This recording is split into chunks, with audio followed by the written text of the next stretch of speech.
আসসালামু আলাইকুম। আমি উত্তরবঙ্গের মেয়ে রেশমা বলছি, নওগাঁ থেকে। আমার ডেলি ব্লগ চ্যানেল ভিলেজ ফ্লেভারে আপনাদের সবাইকে স্বাগতম। কাছে এবং দূরে, দেশ এবং দেশের বাইরে যে যেখান থেকে আমার আজকের ভিডিওটি দেখছেন, সবাইকে অসংখ্য ধন্যবাদ।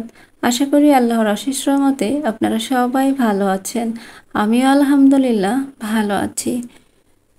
তো আজকে সকাল থেকে ব্লগটা শুরু করলাম, কিন্তু মনটা আসলে খুবই খারাপ। আমাদের সবার প্রিয় শিমলাপুর বাবা আমাদের সবার মাঝ থেকে চলে গিয়েছে পরপারে। তো আমরা সবাই আপুর মানে অবস্থাটা কি আমরা বুঝতে পারছি। আপুর আম্মু অসুস্থ ছিল, এমতো অবস্থায় এখনও সে পুরোপুরি সুস্থ না। বাবা চলে যাওয়া তার জন্য যে কতটা কষ্টের, আসলে সেটা আমরা হয়তো সেইভাবে উপলব্ধি করতে পারছি না, সেটা আপু যেটা ফেস করছে। তারপরে আল্লাহ ফায়সালা তো আমাদের মেনে নিতে হবে, সবাইকে এক সময় চলে যেতে হবে। হয়তো তার হায়াত শেষ, এই জন্য সে পরপারে পাড়ি জমিয়েছে। তো আমরা তার আত্মার মাগফিরাত কামনা করছি, আল্লাহর কাছে দোয়া করছি আল্লাহ যেন তার জীবনের সমস্ত গুনাহ খাতা মাফ করে তাকে জান্নাতুল ফেরদৌসের অধিকারী করে, আর আপুর পরিবারকে এই শোক সইবার তৌফিক দান করে। তো আসলে যার বাবা হারায় সেই বোঝে যে পরিবারের একজন মাথা, একটা খুঁটি চলে গেলে সেই পরিবারের অবস্থাটা কি হয়। অসুস্থ থাকুক, তাও বিছানায় পড়ে থাকুক, তাও মনের একটা শান্তি, একটা ভরসা থাকে, জায়গা থাকে, কিন্তু সেটা চলে গেলে আসলে মেনে নেওয়াটা অনেক কষ্টের হয়। আজ 7 বছর হলে আমিও আমার বাবাকে হারিয়েছি। যখন মনে হয় বুকটা খুব ভারী হয়ে আসে। তো সবাই দোয়া করবেন, পৃথিবীর যাদের বাবা মা নেই তাদের সকলের যেন আল্লাহ বেহেশত নসিব করে, আর যারা বেঁচে আছে তারা যেন তাদের সেই ভালোবাসার চাদরে মুড়িয়ে রাখে। তো আজকে আসলে কি বলবো, মনটা ভালো নেই, আসলে খারাপ লাগছে। তারপরেও আসলে আমাদের স্বাভাবিক জীবনযাপন তো আর বন্ধ থাকবে না। তো কয়েকদিন তো আমিও একটু অসুস্থ ছিলাম, তো এখনও যে পুরোপুরি সুস্থ তা না, শরীরটা ভালো না। তারপরেও কিছু কাজ আছে যেগুলো না করলেই না। আমার ফ্রিজে একদমই মাছ নেই, তো যার জন্য হচ্ছে আজকে আগে থেকে প্ল্যান ছিল যে মাছের বাজার একটু করব।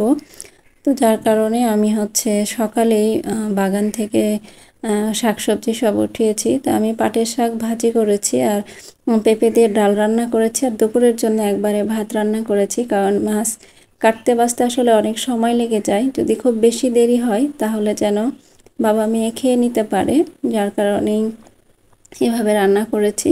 দরকার হলে একটা ডিম ভেজে নেবে। আর আমার রান্না মাছ যদি তাড়াতাড়ি হয়ে যায় তাহলে এখান থেকে কোনো একটা মাছ ঝট করে রান্না করে ফেলবো। তো আজকে আসলে বাজারটা আমি করেছি বউ বাজার থেকে। অন্য সময় আপনাদের ভাইয়া বড় বাজার থেকে নিয়ে আসে, আর টুকিটাকি মাছ আমি এখান থেকে কিনি, কিন্তু আজকে আমি এখান থেকেই সব মাছ কিনেছি। তো আর আসলে বড় মাছ কয়েকদিন খাওয়া হয়েছে, রুই পাঙ্গাস, তো এই জন্য ভাবলাম যে ছোট মাছ খাবো। আসলে অসুস্থ যেহেতু সেরকম কোনো কিছু খেতেও ইচ্ছে করছে না। আর এখন যেহেতু বর্ষার সিজন, ছোট মাছ একটু ভালোই পাওয়া যাবে। তো এটাই আসলে ছোট মাছ খাওয়ার মোক্ষম সময়। তো এগুলো আসলে করতে অনেকটা সময় লেগে যায়, কিন্তু আসলে ভালো কিছু করতে গেলে তো একটু পরিশ্রম করতেই হবে। তো এখানে আমি আমাদের আঞ্চলিক ভাষায় সুবর্ণখরকা মাছ বলে, তো এটা একদমই নদীর মাছ। তো এই মাছটা আমি একটু তাজা পাইছি, এই জন্য বেশি করে নিয়েছি, প্রায় 1 কেজির মতো মাছ আছে। তো ওনার কাছে যতটুকু ছিল আমি পুরোটাই নিয়ে নিয়েছি। আর পাবদা মাছ নিয়েছি আধা কেজি, ট্যাংরা নিয়েছি আধা কেজি, আর কই মাছ নিয়েছি আধা কেজি। যেহেতু ছোট মাছ নিয়েছি তাই অন্য মাছ আর খুব বেশি নেইনি, কারণ দেখা যাচ্ছে যে ছোট মাছ কাটতে আসলে অনেক সময় লেগে যায়, আর একা হাতে যেহেতু সব কুটে ধুয়ে রাখতে হবে, তো অনেকটাই সময়ের ব্যাপার। তো এখানে হচ্ছে আমি এই মাছগুলো জাস্ট পেট টিপে নিব, কারণ এগুলো আসলে কাটার মতো কিছুই নেই। আর যেগুলো একদমই ছোট সেগুলো ধোয়ার সময় দেখা যায় যে পেটের লাড়িটা বের হয়ে যায়। সুন্দর করে ধুয়ে নিব আমি। তো এখানে আমি আস্তে আস্তে সব মাছের পেট টিপে নিব। আর অফ ক্যামেরাতে আসলে সব মাছ কেটে ধুয়ে নিয়েছি, কারণ মাছের পরিমাণ যেহেতু বেশি, অন ক্যামেরায় আসলে অনেক বেশি সময় লেগে যেত, আর শরীরটাও ভালো না। চেষ্টা করছিলাম যত তাড়াতাড়ি এগুলো কুটে ধুয়ে রাখা যায়। তো আমি হচ্ছে কই মাছটা রেখে ছোট মাছ ট্যাংরা আর পাবদা এগুলো কাটতে, আসলে ট্যাংরা পাবদা কাটতে কিন্তু খুব বেশি সময় লাগে না। ছোটো মাছটা বাছতেই যা সময় লেগেছে এবং ওটা ধুতেও কিন্তু বেশি সময় লেগেছে। তো এইগুলো ধুয়ে আগে ফ্রিজে রেখে দিব, তারপরে কই মাছ কাটতে যাব। তো কই মাছের প্রাণ আসলে অনেক কঠিন, এইটা আমরা জানি, কিন্তু চাষের কই কিন্তু আসলে এত বেশি সারভাইভ করতে পারে না দেশি কইয়ের মতো। তো তারপর এই মাছগুলোর তুলনায় একটু শক্ত তাজা থাকবে, যার কারণে এগুলো আগে কুটে ধুয়ে ফ্রিজে রেখে তারপরে আমি কই মাছ কুটে আবার ধুয়ে নিব। তাছাড়া দেখা যাচ্ছে যে এই মাছগুলো আবার নরম হয়ে যাবে। তো যেহেতু মাছগুলো মোটামুটি তাজা ছিল, ফ্রেশ ছিল, যার কারণে এগুলোই আগে আমি কুটে ধুয়ে রেখে দিচ্ছি। আর একদিন আপনাদের ভাইয়া যদি বড় বাজারে যায় তাহলে একটু চিংড়ি মাছ নিয়ে আসাবো। তো আসলে ছোট চিংড়ির এত দাম আর পাওয়াও যায় না, যদি পাই তাহলে তো নিবে, না হলে বড় চিংড়ি নিয়ে আসবো, কারণ চিংড়ি মাছটা আসলে সব কিছুর সাথে বেশ ভালো যায়। তো আমি এখানে প্রয়োজন অনুযায়ী সব বক্সে করে উঠে রেখে দেব। ট্যাংরা পাবদা আসলে এটা তো সব সময় পাওয়া যায়, খাওয়া হয় আর কি। কিন্তু এখন যে নদীর মাছগুলো উঠবে, এই মাছগুলো কিন্তু বর্ষার সময় কিছু কিছু মাছ আছে যে বেশি পাওয়া যায়, যেমন নদীর পাবদাটা আসলে অনেক বেশি টেস্ট লাগে। নদীর পাবদা কিন্তু এত বড় হয় না, বর্ষার সময় পাওয়া যায়। তারপরে পাতাশি, চেলা, খুরকা মাছ, তারপরে যে সুবর্ণ খুরকা মাছ, এগুলো কিন্তু বর্ষার সময় পাওয়া যায়। তারপরে বর্ষার সময় পুঁটি মাছ, তারপরে চান্দা মাছ আমরা বলি, বেলে মাছ, এগুলো বেশি পাওয়া যায়। তো খলসা মাছ, এগুলো কিন্তু বর্ষার সময় মানে বেশি পাওয়া যায়, দামটাও একটু কম থাকে।